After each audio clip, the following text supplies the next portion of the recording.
Bă, ăsta nu e Ricardo ăla de pe TikTok, ia stai.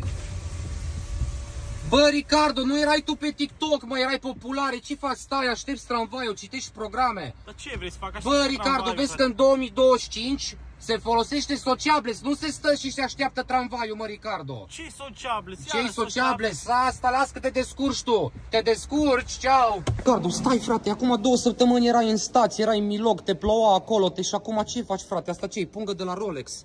Bă, ce bine îți merge, mă, omule. Vrei să știi secretul meu? Vrei?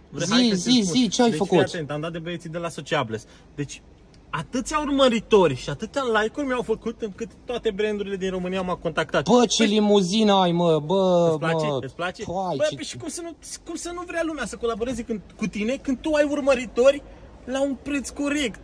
Înțelegi? Eu zic să intri acolo pe site-ul lor, pe Sociables, îți bagi câți urmăritori vrei tu, câte like-uri și crede-mă, o să vezi tu cum timpul zboară mult mai ușor și mult mai eficient, da? Hai să-ți arăt acum și talentul meu, da?